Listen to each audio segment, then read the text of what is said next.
My name is Courtney Curtis, and I'm a nursing student with Indiana State University. Today we are going to be talking about car seat safety, and this PSA is directed to really any parents that have children under the age of 13, but especially for new parents who have never used car seats or have ever installed them at all. By the end of this PSA, you will be able to recognize the importance of car seat safety. You will be able to identify the car seat needs for every stage and be able to perform car seat safety for your own family.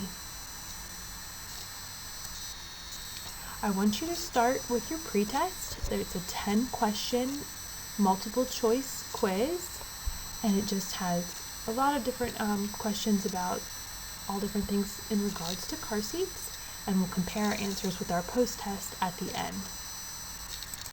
Another handout I have for you is another brochure on car seat safety. It has many of the bulletins that we'll be going over in this PSA, and you can use it to help follow along. And here's the inside with more information on different car seats.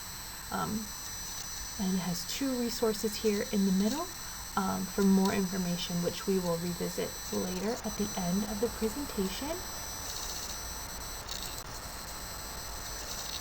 The most important thing about car seats is that they keep children safe. That is why it is your top priority that car seat safety is always upheld when your child is in your car. Thousands of car accidents leave children injured or even killed every year. So it's really important that those car seats are properly installed in your car and that your children are in them correctly. Proper car seat use is necessary to ensure your child is safe. If you are not using it correctly, you cannot ensure the safety of the seat. It is really important that you take the time to learn how to properly install and use your child's car seat. Every car seat is different. They all come with their own instructions. It's important that you refer to those with each and every car seat you use. And car seat needs for your children depend on many different things.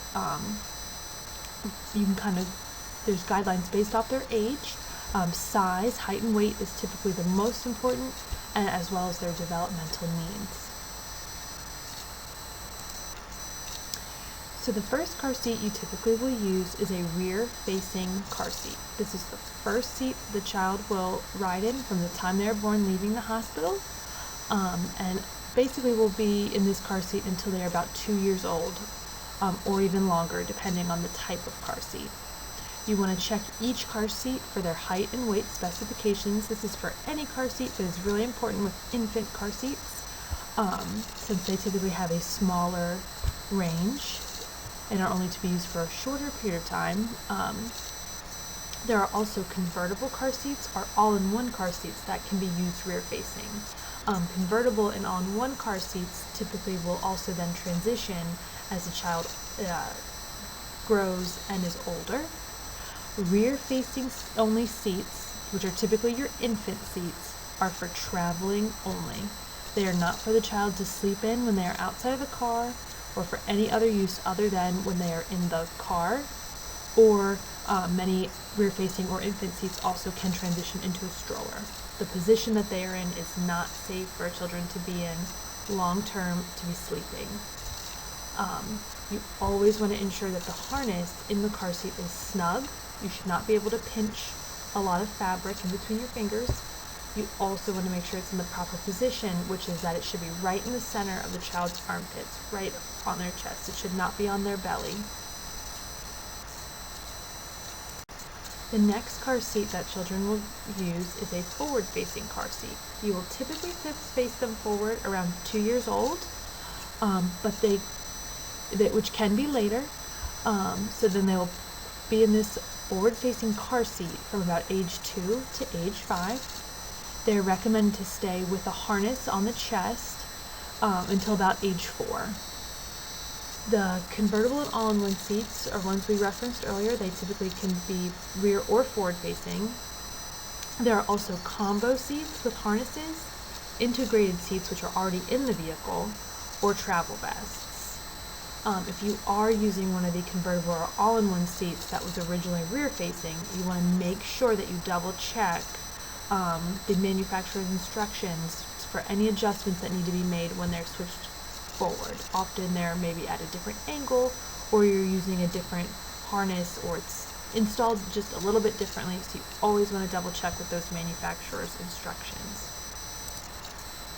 The next seat that they'll graduate to is the booster seat, and that is typically around age 5. If you had a convertible or all-in-one seat, often the backs of those come off, and the bottom of that is their booster, or you can get a whole new booster seat. This basically boosts them in the seat so that the seat belt is in the appropriate position. The seat belt should be going, the shoulder piece should be crossing their shoulder through the middle of their chest. It should not be putting any pressure on their neck whatsoever. They should not be upgraded to the booster seat unless they have completely outgrown the height and weight of the car seat. They should stay in that car seat for as long as possible, and then once they outgrow it, they can sit in just the booster. They will typically need to be on a booster seat until they are around 10 to 12 years old. And it's also important to note that children under the age of 13 should be in the back seat. They should not be sitting in the front seat. And then, last but not least, once they completely grow out of all their car seats and their booster seat, they upgrade to seat belt only. And just like before, the shoulder belt of the seat belt should be going from their shoulder across the middle of their chest. If that seatbelt is still touching their neck or throat, then they should still be in a booster seat regardless of age. If this seatbelt is not safely across their shoulder and chest, they should not be in seatbelt only. The lap belt of the seatbelt should be low and snug across the thighs. It should not be on their belly. If the seatbelt, whether it's the shoulder or lap, are on their throat or on their belly, it can cause horrible injury to them in case of a collision. So it's very important that that is across the shoulder and chest and across the thighs. The child also should be tall enough so that when they're sitting in the seat with the seatbelt on them properly, that their knees are bent over the edge while they're sitting upright, and that they are able to sit upright the entire car ride. They should not be slouching down to get their legs in the proper position. They should be able to sit this way comfortably. I want you to go ahead and pull out your post-test and retake the test with the new information you've gotten. See if you improve your score, see if there's anything new you've learned, if you've changed any of your answers. And I want to refer you back to this resource, these two resources that I have for you. The first one is from healthychildren.org that references a ton of car seat safety information, from the different types of car seats to installation tips and how to choose the right car seat for you. They had a ton of information. Another great resource, as always, is the cdc.gov. And this one had many child passenger safety seats. It had a lot of facts and some really good reference guides for you when it comes to what seat your child should be in for what age, and just your basic car seat safety information.